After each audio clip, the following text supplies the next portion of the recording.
तर नमस्कार मित्रांनो, महाट्रान्सको LDCचा रिझल्ट लागलेला आहे आणि माझ्या पदरी तर घोर निराशा लागलेली आहे, कारण माझं सिलेक्शन नाही झालेलं आहे.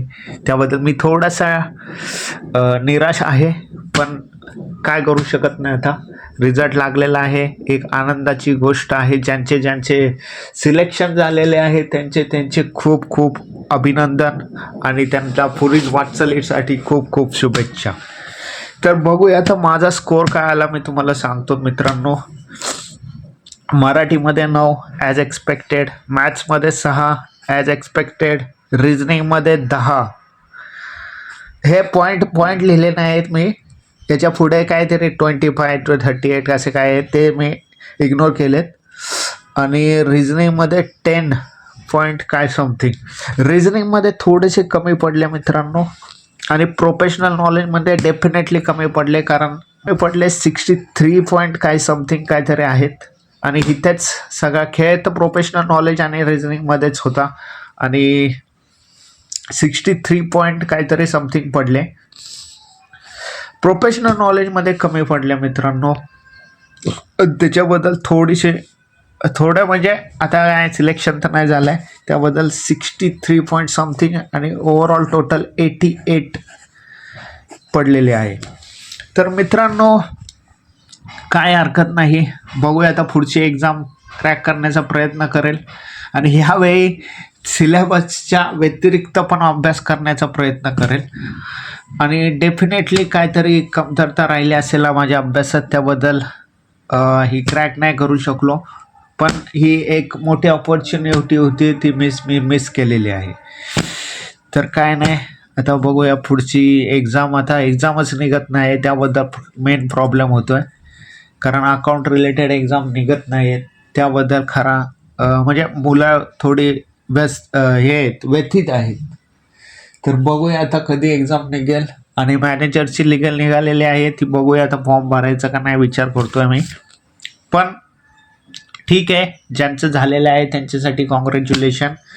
आणि तुम्ही बघितलं असेल 1, 2, 3 रँकला जवळजवळ त्यांचे 47 प्रोफेशनल नॉलेजमध्ये बरोबर आलेले आहेत, म्हणजे 45च्या वर बरोबर आले आहेत, 45, 46. कारण 99 काहीतरी 1-2 नंबरला मिळालेले आहेत प्रोफेशनल नॉलेजमध्ये. आय थिंक त्यांच्याकडून शिकलं पाहिजे काय त्यांनी कसा अभ्यास केलेला, कारण 99 म्हणजे प्रोफेशनल नॉलेजमध्ये 50 पैकी 45-46 ह्या पेपरमध्ये पडणं जवळजवळ अवघड होतं, पण त्यांनी करून दाखवलं आहे. त्यांच्याकडनं डेफिनेटली काहीतरी शिकलं पाहिजे. तर जाऊन द्या मित्रांनो, झालं गेलं, आता विसरून जावा आणि पुढच्या अभ्यासाला लागा. ज्यांचं सिलेक्शन झालेलं आहे त्यांना परत एकदा मी अभिनंदन करतो. आणि माझ्यानुसार कट ऑफ काय लागले आहे ते पण मी सांगतो. म्हणजे मी थोडंसं ॲनालाइज केलं आहे, त्यानुसार कमी जास्त इकडे तिकडे होऊ शकतं. पण बघा ओपनची कट ऑफ बघा,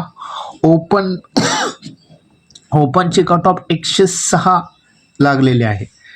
म्हणजे ज्यांना 106 पॉईंट समथिंग काहीतरी आहे, 106 पॉईंट समथिंग काहीतरी आहे ते बघा तुम्ही. पण 106च्या पुढचे जे आहेत त्यांचं नक्कीच ओपनमध्ये सिलेक्शन झालेलं आहे, 106 मार्क. SCBCची बघा मित्रांनो, SCBCची 93.88 भरपूर कमी लागलेली आहे SCBCची. ओपनची कट ऑफ 106 पॉईंट काहीतरी समथिंग लागलेले आहे. SCBCची 93.88, OBCची 99.51. आणि आपण जे प्रेडिक्ट केलेलं मी कट ऑफ त्यानुसारच लागलेले आहे. 100 ते 105 काहीतरी मी कट ऑफ प्रेडिक्ट केलेली आहे. काय केलेली मी प्रेडिक्ट,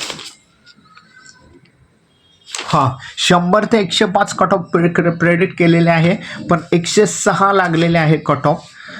तर माझ्या मते अंदाज तर बरोबर ठरला, पण माझं सिलेक्शन नाही झालं. ठीक आहे. SCBC 93.88, OBC 99.51. OBCचा पण कट ऑफ भरपूर कमी लागलेला आहे. SCचा तर बघा मित्रांनो, SCचा 90.26 कट ऑफ लागलेला आहे. SCचा भरपूर कमी लागलेला आहे. आणि STचा 77.93.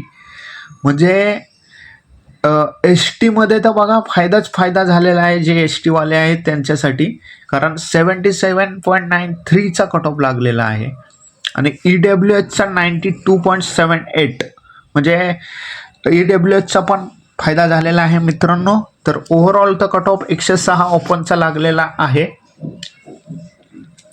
तर हा होता.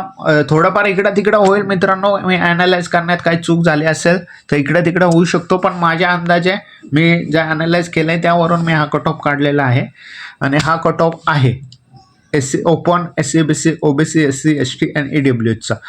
आणि ते VJNT वगैरेचा नाही काढला आहे मी, फक्त याचाच काढला आहे.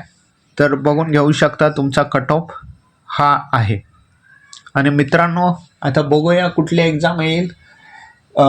ती MJPची काहीतरी एक्झाम आहे, पण तिला एकच जागा आहे, त्याबद्दल फॉर्म भरायची इच्छा होत नाही कारण एकच जागा असल्याबद्दल. तरी बघूया आता एक्झाम कुठली येईल तो नक्की फॉर्म भरेल मी आणि तुम्हाला अपडेट करतच राहील.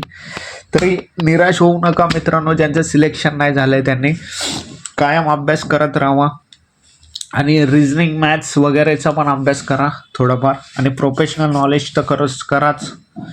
मी नक्कीच व्हिडिओ अपलोड करेल जेव्हा जेव्हा मला वाटेल की बाबा मी एक्झाम देत असताना नक्कीच व्हिडिओ बनवेल की कुठली एक्झाम बनवेल. आणि यावेळी मी निराश झालेलो आहे कारण पहिल्यांदाच मी अभ्यास करून ही एक्झाम दिलेली होती.